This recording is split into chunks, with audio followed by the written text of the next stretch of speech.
So hello, everyone. We are here for our last session of Self-Love Academy. It has been a beautiful journey. And to start, I just want us to deeply root down into the knowing that we are all lovable, that we are all worthy, and that we are all capable of creating for ourselves a life we love, a life that truly nourishes us, that truly nurtures us, that truly allows us to express the wholeness of the soul that we are here on the planet. We've come together today to kind of offer a deeper clarity and permission around that type of life, a life we love, through the practice of ending the legacy of deprivation.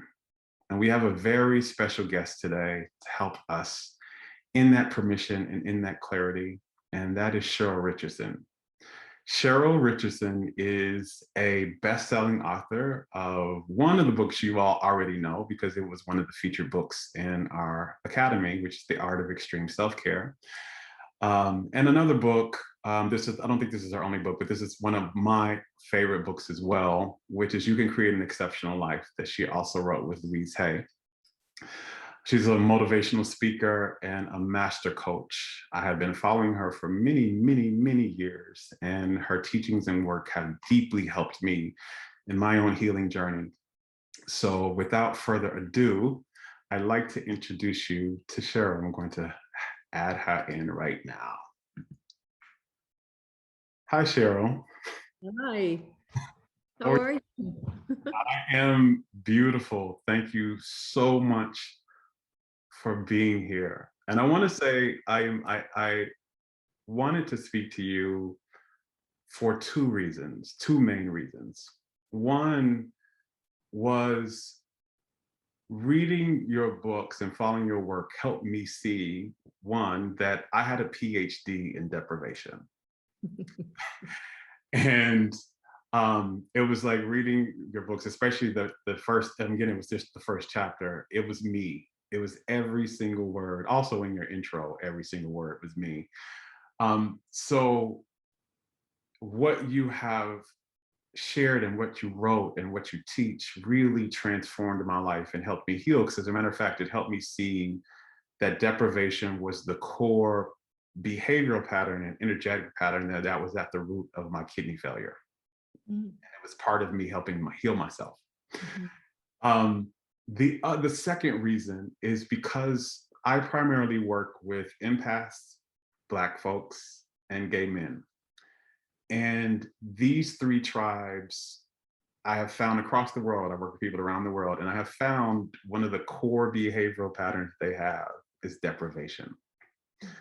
So I wanted to really come to you because I've read your stuff, I've watched how you live, with deep self-care, deep self-love, and deep prioritizing what nourishes and nurtures you over and over again, choosing yourself over and over again. And I know how it has transformed me. And I know that everybody here in this academy and everybody that's in my tribe that will be listening and any of the other platforms, they're part of that, that this teaching, it could be a deep, deep medicine for them. So I'm really excited to have you here. You are such a sweetheart. You have such bright light about you, boy. I bet you've all noticed that and have been the great benefactors of that. I'm so glad to be here with you and with all of you, and happy to talk about self-care and what it is we need to do in order to make ourselves, capital S, a top priority, so that we can really be of service in a truly authentic and emotionally generous way that supports us, that actually gives us energy rather than depletes us. So I'm happy to be of service in any way I can during this time together. So I want to dive right. Well, I want to ask you personally, what your, like, how did this come up for you and what was your realization with your own pattern of deprivation? Mhm. My goodness, like how far back should we go, right? In some ways, it's funny. The first thing that occurs to me is I'm the oldest of 7 children. And I feel like, I was changing diapers when I was 5 years old. Mm, So in some ways, this pattern of this habitual pattern, this behavioral pattern of putting the needs of others before my own was formed very early in my life, like it is for a lot of people for a lot of different reasons. And it became a life-saving technique. It's really what it is, when we're children, when we're very, very young, we rely on our parents and the family system in order to keep us safe, essentially to keep us alive, really.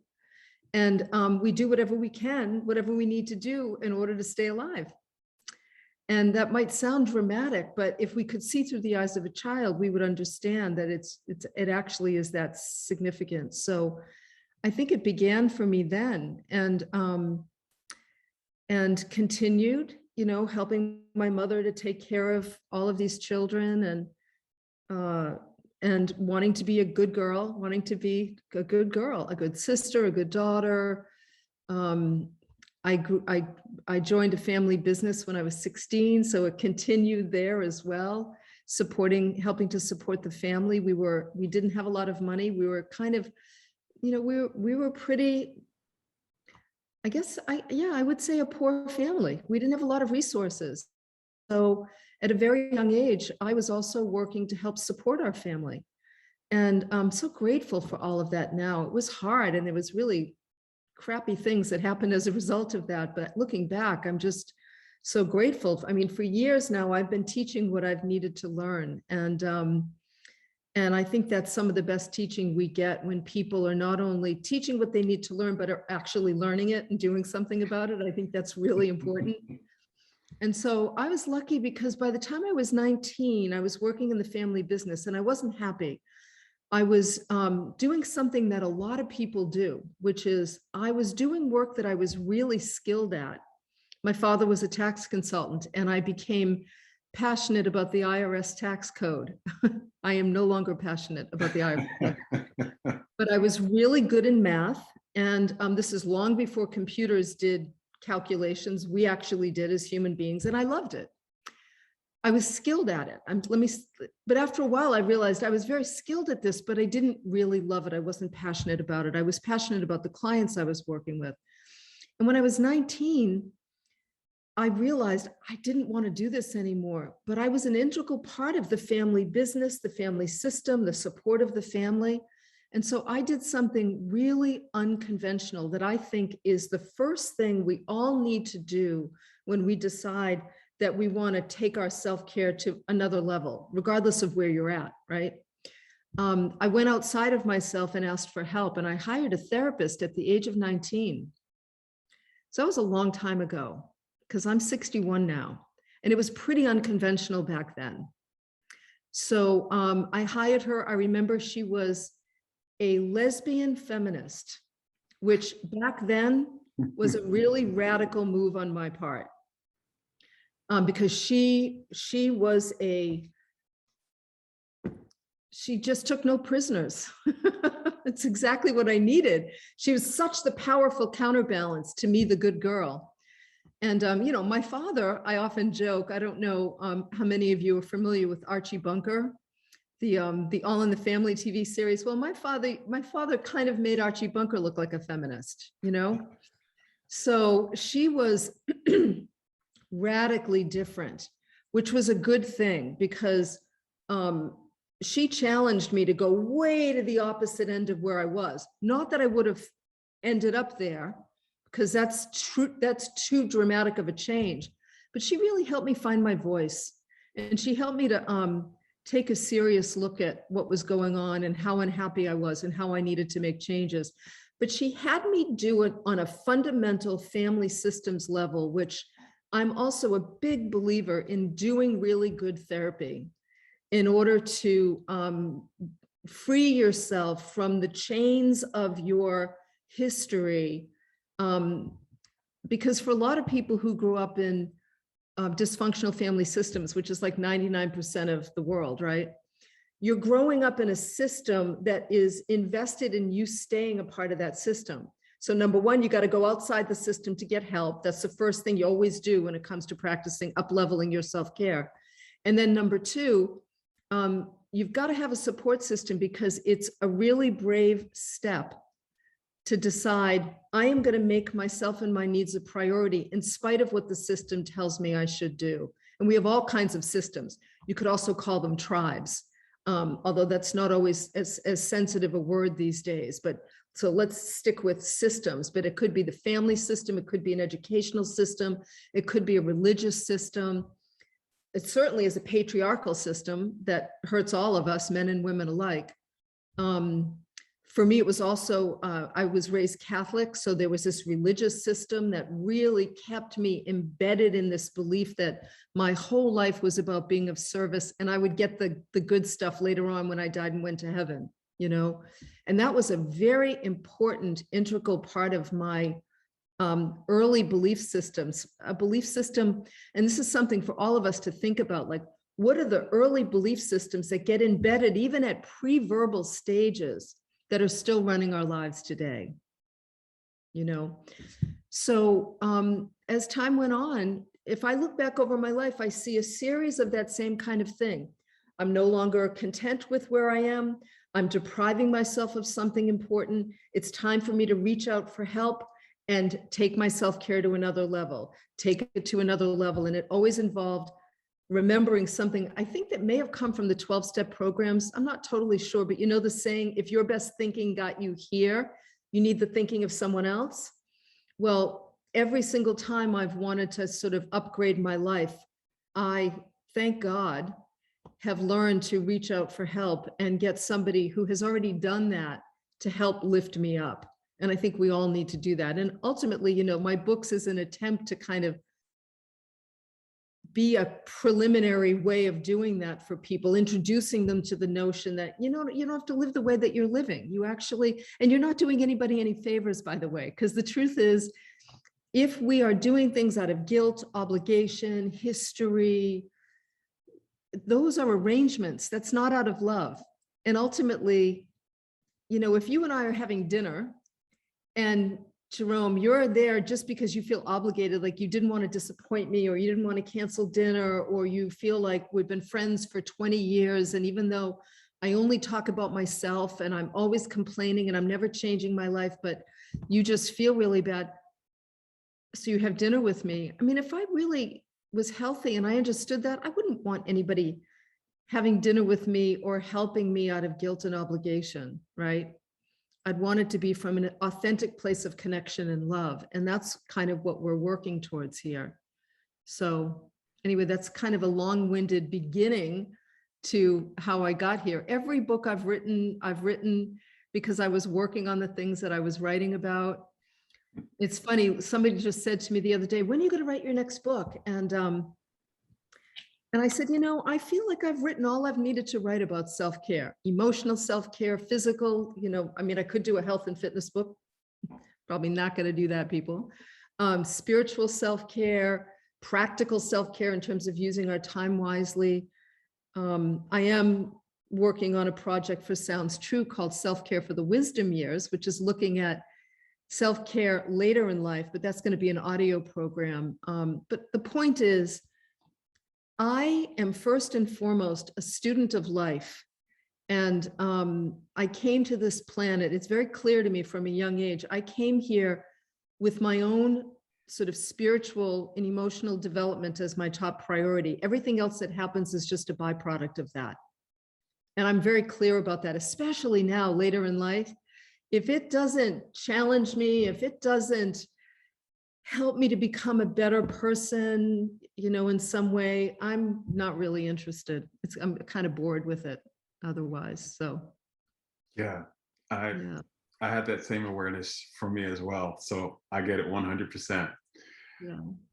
I wanted to ask you, as you were speaking of that, like, so we can lay the ground fully, like, what is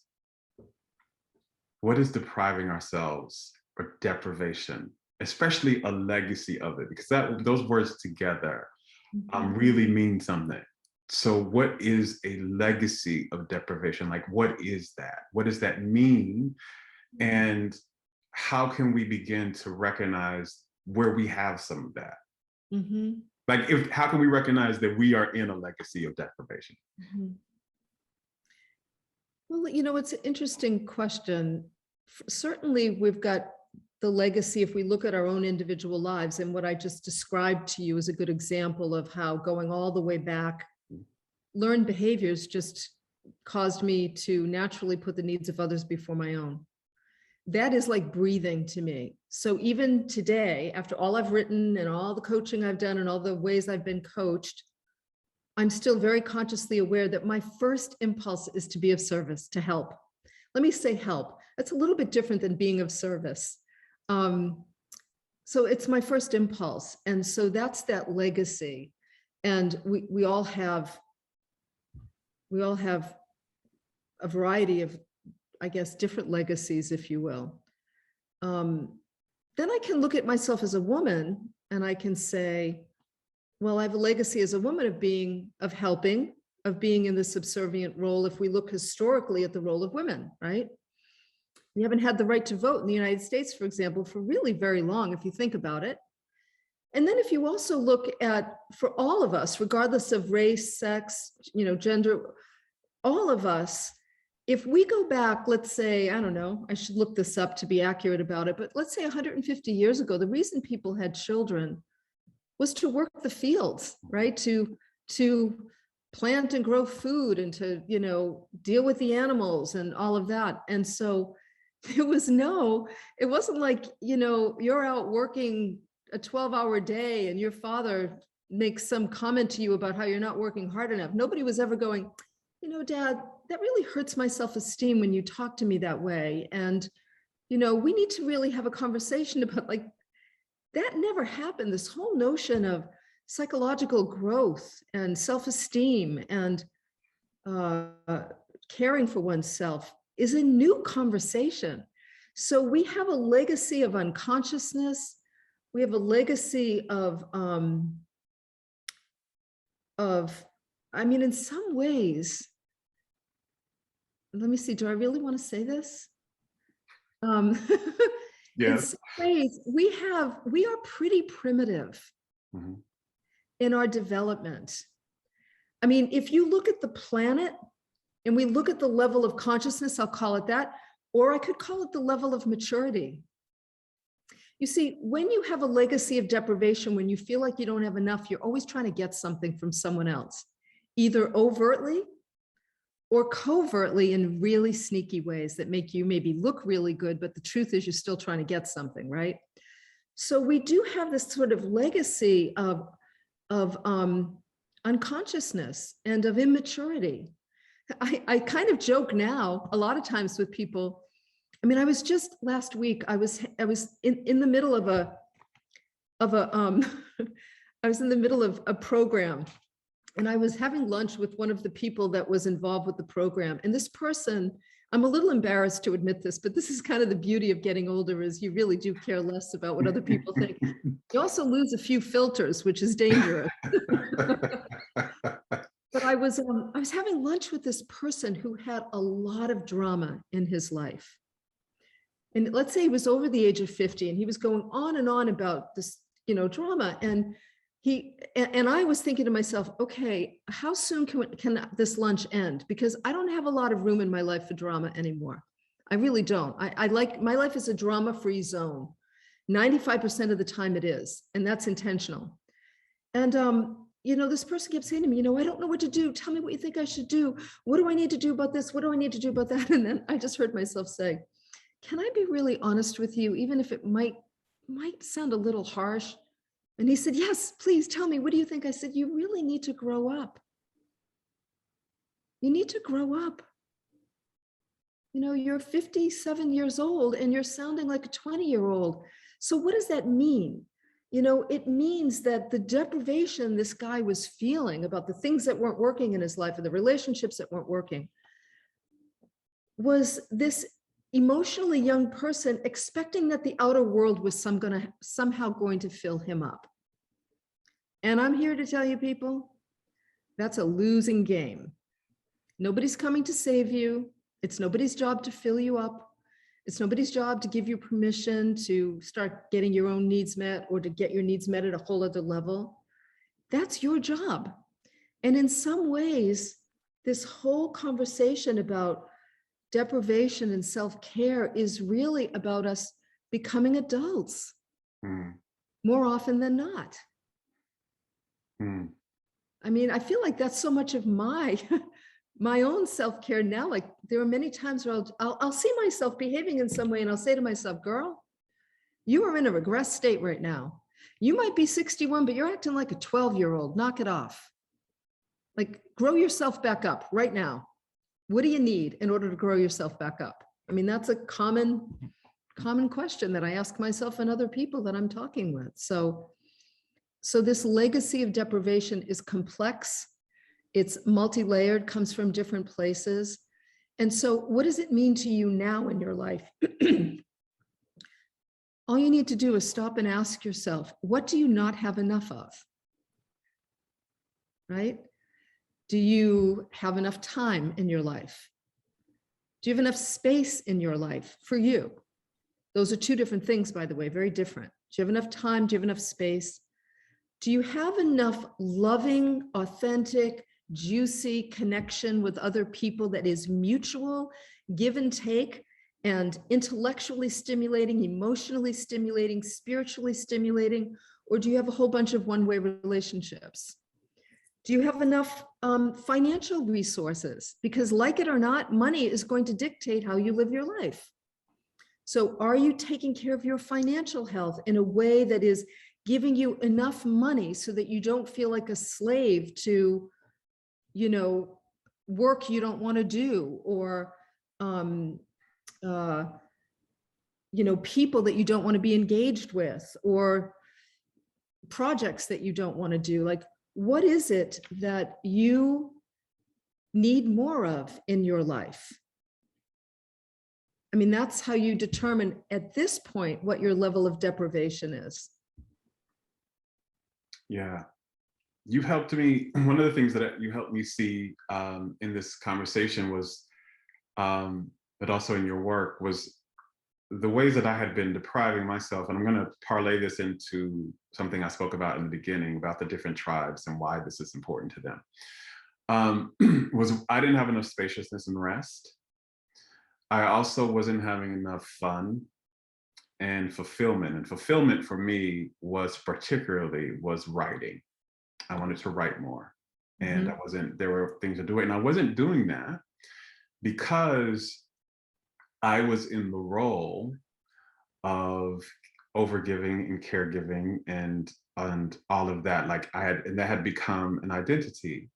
And I said this in the beginning, like, I am part of all three of those tribes, which is why I work with those people, right? So for empaths, most empaths, the innate ability, innate sense is to be of help to others, to give to others, to meet the needs of others over the self, right? That is innate. That's just immediately, that's the thought. So for me, that was always, even when I had a disease, I was diseased, and not only diseased, but I had to be given a short period of time to live.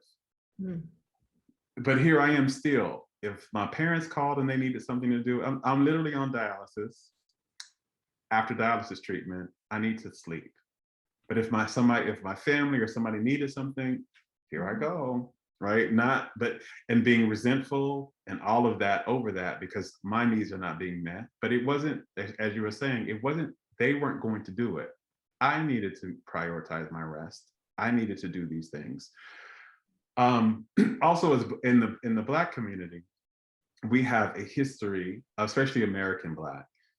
There is a history of traumatization and oppression that has made us prioritize others over the self. Yeah, of course. And then gay men, growing up, most of them as children, are to be able to speak up for what you needed and to be able to speak about what you needed for your authenticity wasn't always a safe thing to do. So to be safe, you prioritize other people's needs over your own. So there was this patterns that were created of always not meeting other people's needs and not meeting our own needs. So you see, the reason this is important, these are really good examples of legacies that you're bringing up, right? Being a Black man, being a gay man. This is what I mean about how these are complex issues, right? In some ways, when I hear you talk, I think about a DNA strand, right? And if we look at, if you've got, as a woman, as a Black man, as a gay man, as, whatever religion you might be. I mean, if you think of a DNA strand, you can see that you've got all of these different legacies woven together that really do form an integral part of how we operate in the world. This is why being loving to ourselves as we grow is so important, because it's so much a part of who we are. And it really requires self-compassion to undo those strands in some ways, or at the very least to intervene on our own behalf, which is what you're talking about. And are you doing some of those things now? When you talk about dialysis, are you in dialysis now and still taking care of other people? I am not taking care of other people now. Okay, good. That is not something that I do anymore. Okay, good. But it was something, but again, I had a PhD in it, so I know it very well, but that is not something I do anymore. No. Okay, good. I'm very glad to hear that. I was going to say, let's just go right there, right now, if that's the case.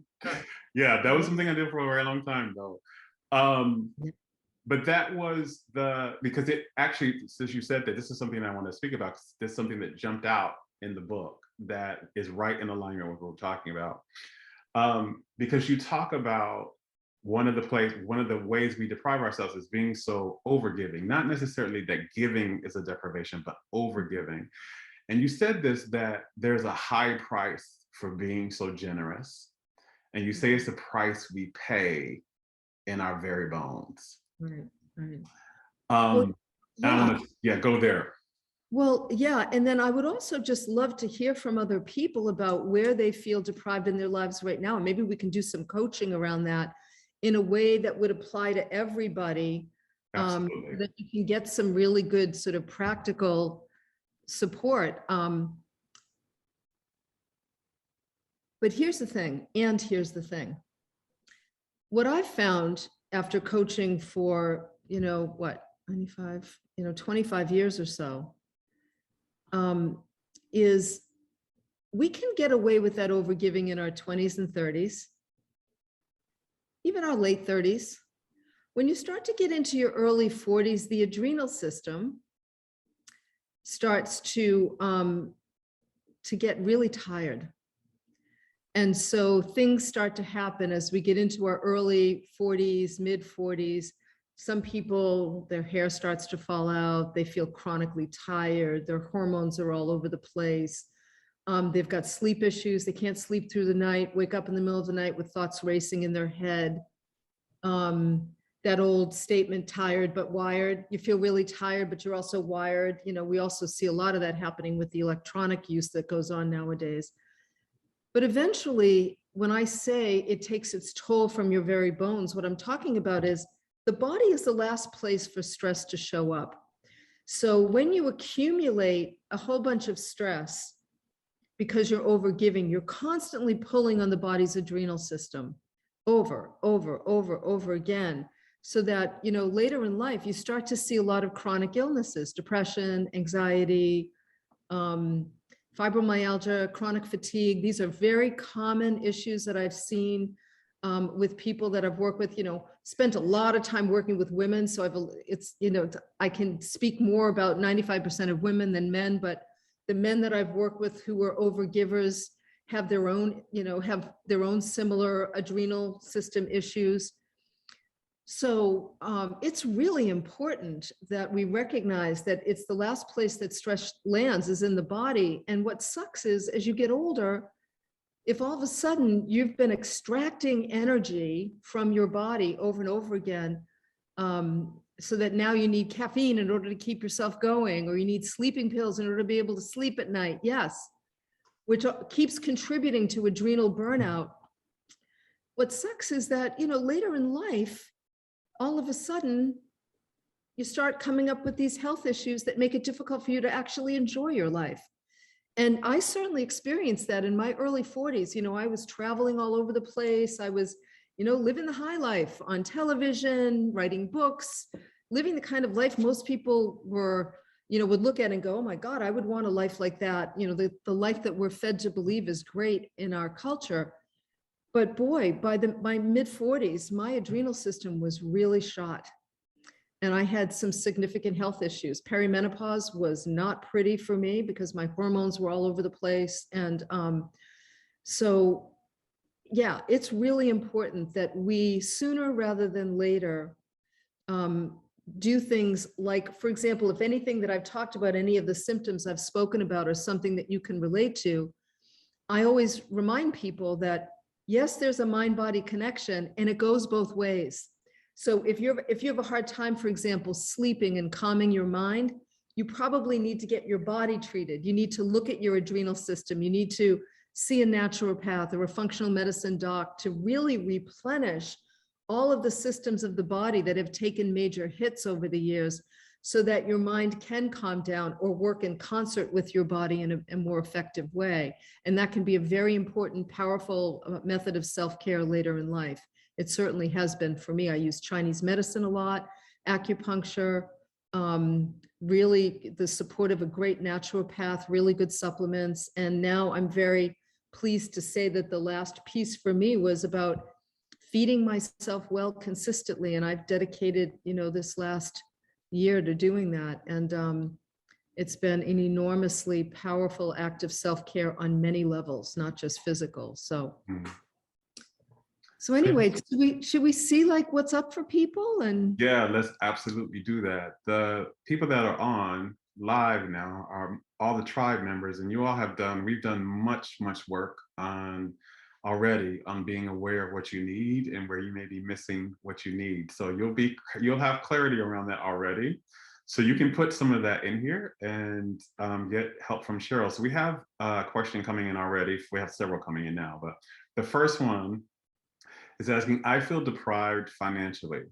I'll be having a hysterectomy on the 20th, and I'm afraid the universe won't take care of my financial needs during my 4 to 6 week recovery.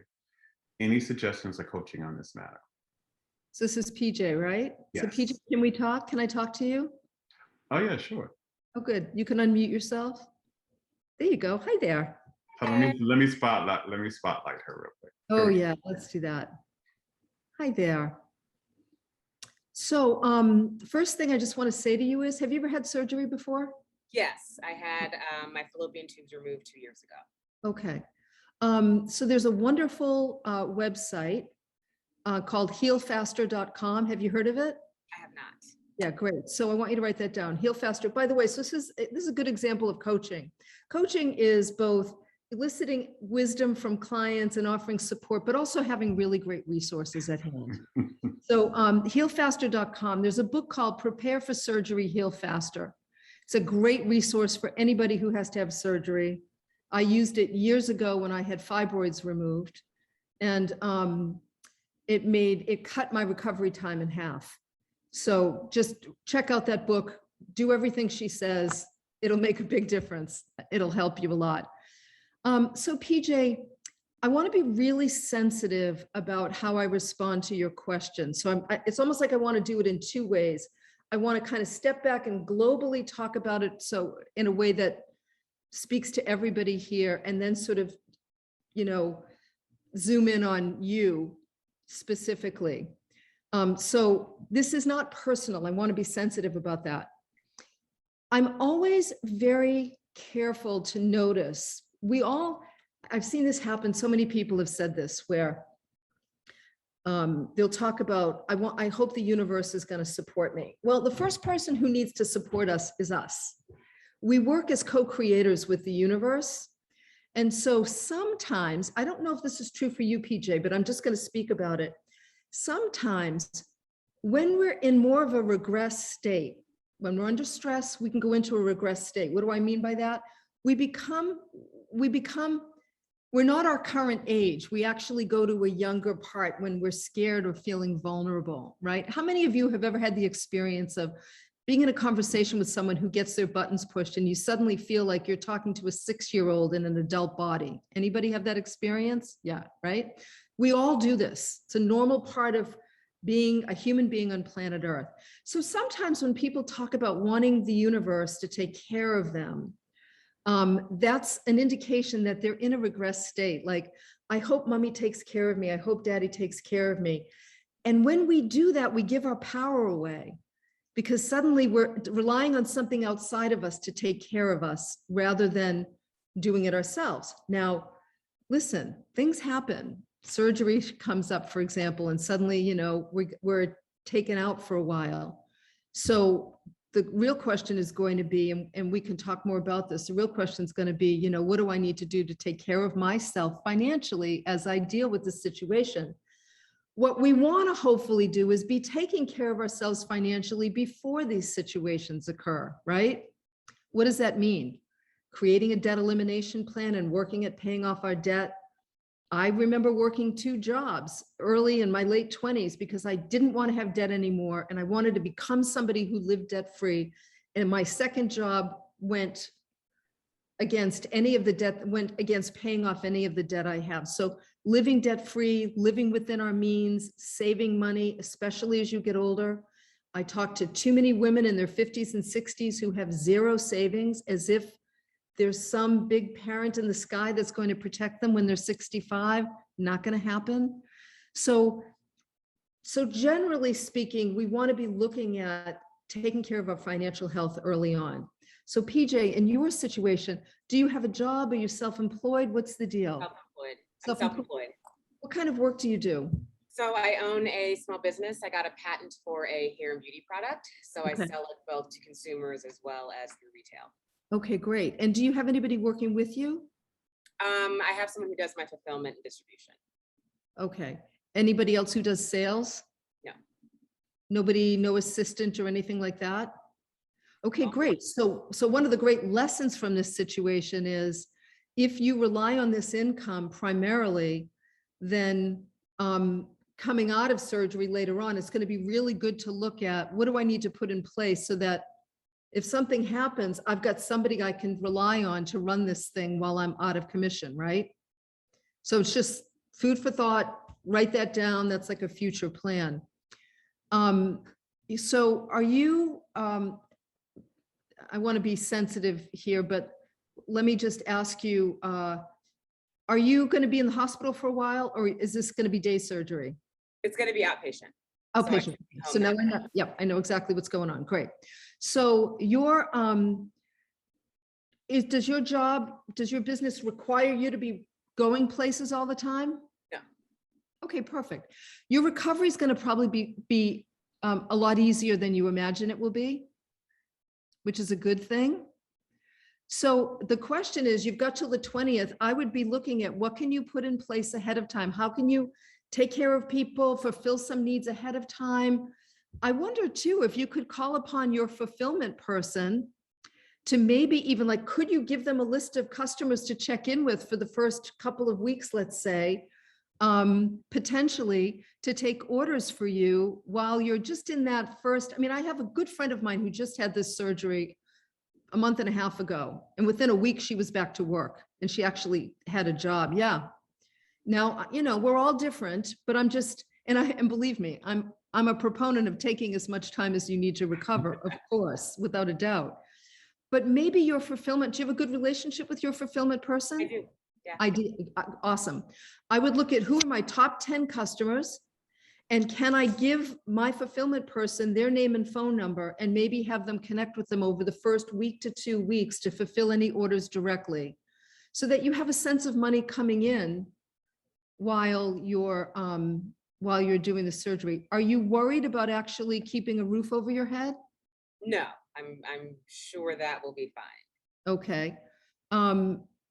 Because, you know, there's always the option, if you said to me, I'm really worried, like, how am I going to put food on the table? I would say, okay, is there the option of postponing the surgery and being better prepared?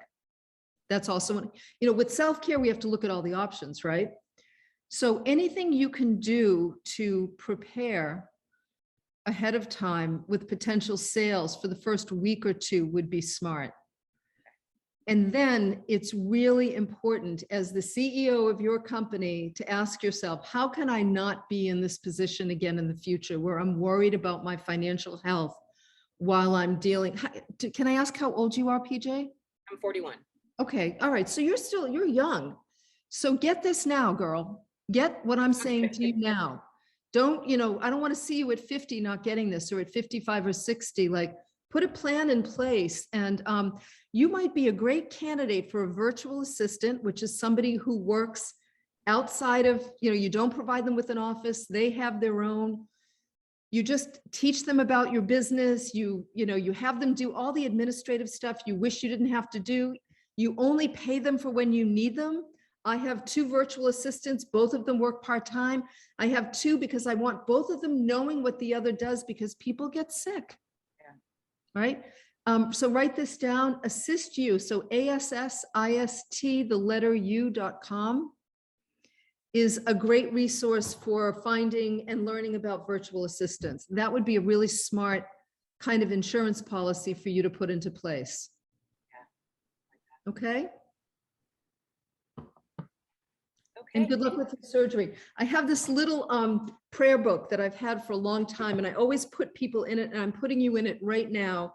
That thank you. Yes, that you have a wonderful surgery experience, that everything goes really well, that your body heals quickly and easily, and that you just have a whole new lease on life afterwards. Thank you so much. I appreciate that. Yeah, you're very welcome. You're very welcome. Do you have time for 2 more? Because I think that's all we have. I do. If you all have time, if you're okay, I'm happy to stick around and continue. Oh, beautiful. All right. So Cynthia, I see I'm choosing to sell my house to be able to pay off debt that I accrued after a car accident, a surgery, and the pandemic. I'm riding a fine line between being empowered and feeling ashamed and embarrassed. Any thoughts about how to help myself from a mindset perspective? Cynthia. The first thing I want you to know, Cynthia, is just telling the truth. Hi there. Telling the truth about this out loud takes power away from the shame. Shame grows when we keep it a secret. And you're not the only one to deal with financial hardship as a result of life circumstances. The first thing I want to know, Cynthia, is are you getting really good, sound financial guidance to make the decisions that you're making? Or have you made the decision on your own to sell your home to deal with some of these things? That's a good question. I think that a little of both. I'm in San Antonio, Texas, okay. And the housing market is just bonkers right now. Houses are going for way more than it's in a bubble, basically. Mm-hmm. And so it's a very excellent time to sell. I bought this house in the recession, and so I've had it 11 years. And so that was an excellent time to buy. And so it's about doubled in value. And so financially. So do you know where you're going to go afterwards though, Cynthia? Because see, this is the problem with people selling their homes right now, because they can get a lot of money. Yeah. Nothing wrong with that as long as you've got an exit strategy. Do you know where you're going to live afterwards? Well, there's a few things happening. I have been following Jerome for a couple of years now and grateful to be in the academy. And, one of the things that I have really been impressed with him is how he has created really a life that serves him. And, he lives in a way that supports his health and his well-being. And, I am here in a 1,700 square foot house. I bought it when I had a job. I actually owned a company and had a job. I had dual income.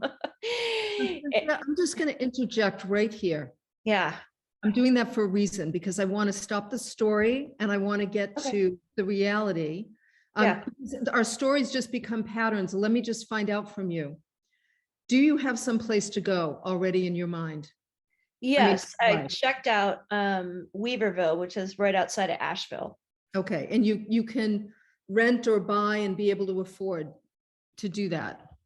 Yeah, I mean, I am going to downsize significantly. I'm going to sell a bunch of stuff and change my lifestyle, which Okay. was, what I was kind of getting to there. Yeah, so that's great. The one thing that I'd want to make sure of is, again, a wonderful resource I'll just share with you.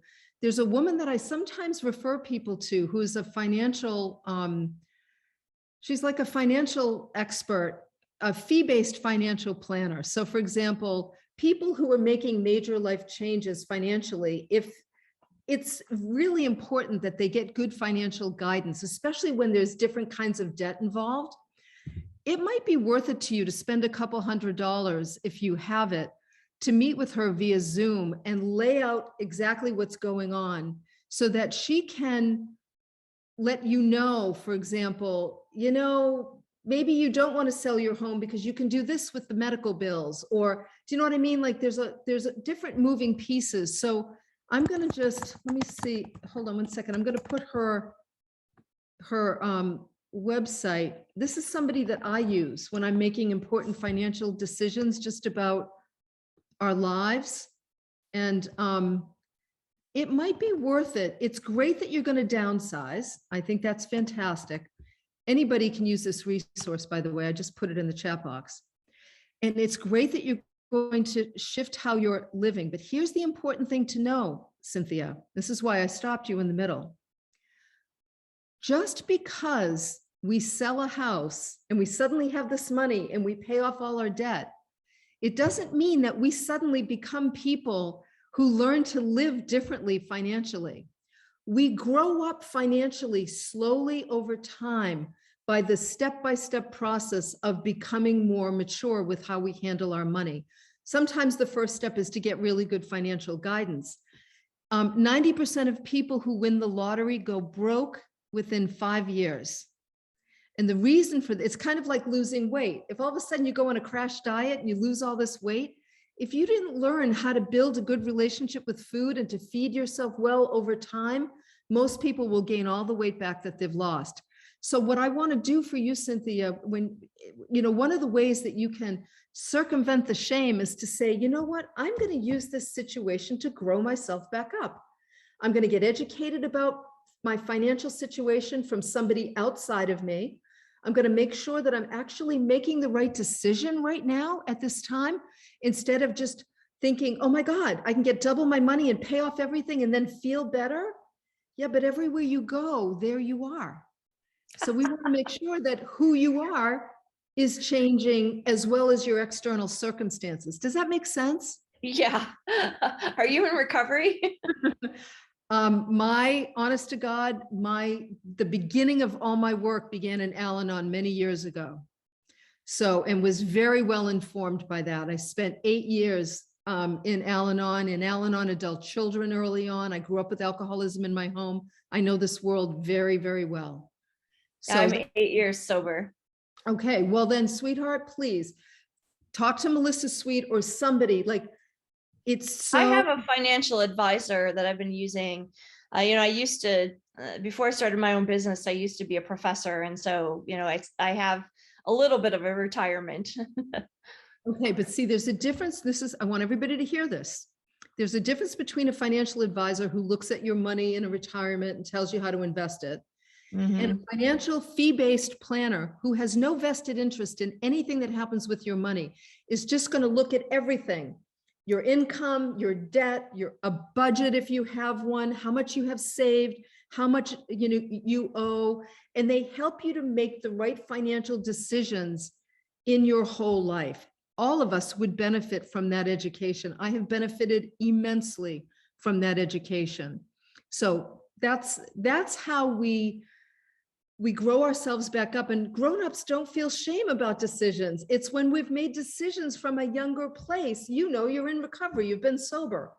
You know what you felt like when you weren't sober, right? And the shame that you had to deal with. But then you get sober, you get into recovery, you grow yourself back up, and suddenly you're no longer you don't have the shame of the engagement in behaviors that aren't in your best interest. So I want you to do the same thing for your money.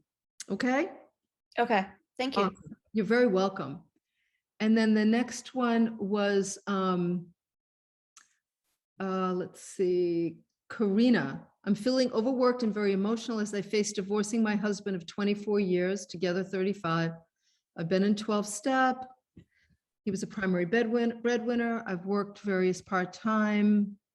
Need to know, I'm tired. I have 20, I'm struggling in college. I'm here to pick up the pieces. I'm curious about naturopathic doctors too. Okay, Karina. This is what we call a cosmic rug pulling. And I'm really sorry that you're going through it. And I get that it's really hard. Are you in therapy right now? Okay. Yes. Do you like your therapist? I do. Yes. Yes. Okay. That's the place you need to be right now. This is just hard. Yeah. You know, and one of the things I've found with this pandemic, unfortunately, is that a whole lot of people who weren't dealing with things early on in their lives, when the shit was hitting the fan early on, Yeah. suddenly got the cosmic rug pulling. You know, where it's like the divorce, the job loss, the financial, like all of that stuff. Yeah. So your situation, here's what I want you to know. You will get through this. You'll come out the other side. If you decide, I am going to take this on. Yeah. I'm going to get a PhD in growing up and Yes. taking back my power Mm. and reclaiming my life. And that's going to mean mucking around in some tough stuff for a while, but I am committed to therapy every single week. I am committed to getting whatever support I need guidance-wise so Yeah. that I go through this divorce in a way that where I'm taken care of here, like, you know, having the right attorney, for example, saying to the attorney, I'm weak and tired. Don't let me get screwed here. Help me to be strong. Mhm. Like relying on that right now is really important. And in therapy, this is a really important time for you to be having your therapist work with you to have some practical steps that you can take at the end of every therapy session to feel like you're making some kind of empowered forward movement. Yeah. Yeah. Even No, if she it's already, feeding yourself well, you know? Go Yeah. ahead. well, she already is like that. She's all about radical self-care. She's in 12-step recovery.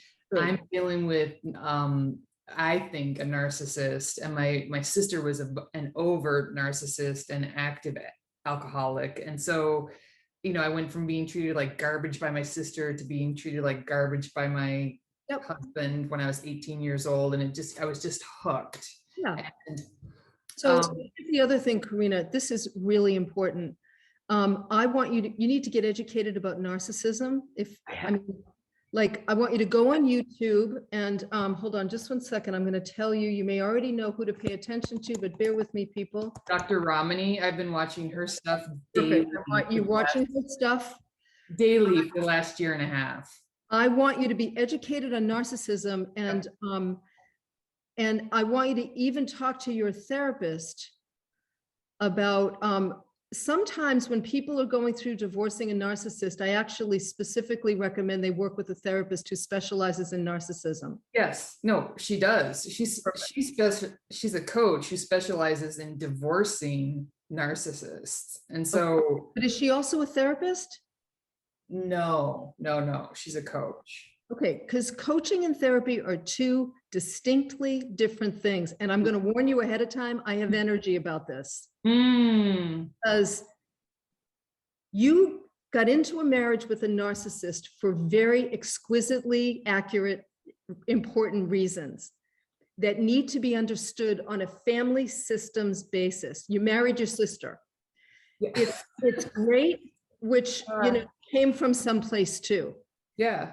So it's wonderful that you're working with a coach that's going to help you to practice good self-care. But sweetheart, if you don't understand on a psychological level from somebody trained in narcissism from a psychological perspective, a psychologist, you're doing yourself a big disservice. And I would take, I'm going to leave it there. I'm going to leave that there like that. You're in the thick of it. I want you to have really good support. Narcissism is a very unique situation.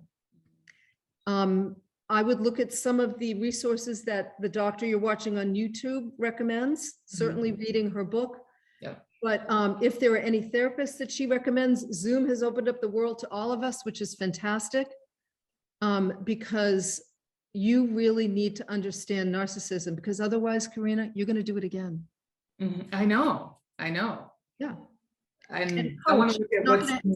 Yeah, and a coach is not designed to support somebody in not marrying a narcissist again. That is Actually, she really is, though. She's like, you've got to look at what it is in you that was attracted to him. Go to CODA, Adult Children of Alcoholics. Like, you've got to look at what it is that you're, the addiction there. Yes, but you don't have somebody guiding you to look at that. Somebody that you work with on a family systems level who is trained and experienced. She's right. She's giving you the right direction. I'm just sort of fine tuning it and saying, you need a psychologist who specializes in narcissism working with you. CODA is not going to give it to you. It's going to Al-Anon, all of those things are going to teach you, or they're going to provide you the support. They're awesome for community and support and for staying on track with your own needs. But I want you to understand where narcissism comes from in your unique family system. And how to untangle yourself from that. And I'll leave it at that. Of course, you're the boss of you, please. I just want you to get the support that you need for sure. How do I find a therapist that's, go on Psychology Today, go to the Find a Therapist section, search for narcissism, specifically look for therapists who are experienced with narcissism. And if I were interviewing them, because you always want to interview therapists, I would say to them, tell me about your experience with narcissism personally. Tell me about your experience with narcissism professionally. Tell me how much experience you have. Tell me your philosophy in working with victims of narcissists. How do you work with them? What do you do? What's the journey or the process that you use? It's the same thing with depression and anxiety, same kinds of questions. Tell me how you work with people dealing with depression, dealing with anxiety. What's the path that you take? So that's the best resource right now I would have for you, is Psychology Today, Find a Therapist, look specifically for therapists who specialize in narcissism.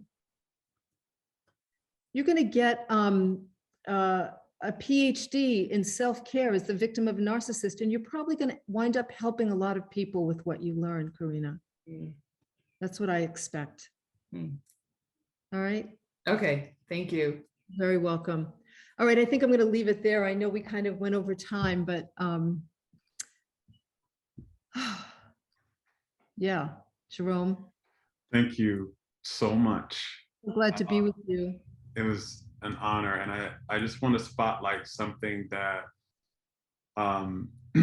because in every question that came out, something that was very highlighted for me is one of the ways we end this legacy of deprivation is you get the support you need. To get the support. And that is kind of a question that we can take for ourselves is, how do I need to be supported? Where in my life do I need more support? And what do I need to be able to fulfill that support? This is a big thing. The support is big for all of us. As you know, Cheryl, this being supported in the way that you need is a huge part of self-care. And it's a huge part of how we deprive ourselves. We deprive ourselves of the support that we need. That's right. That's right. That's why communities like this are so important. So important. Indeed. Thank you so much, Cheryl. This was a blessing. And I hope you all received something delicious from this conversation for your journey into wellness. I do too. All right, everybody, take good care. Absolutely.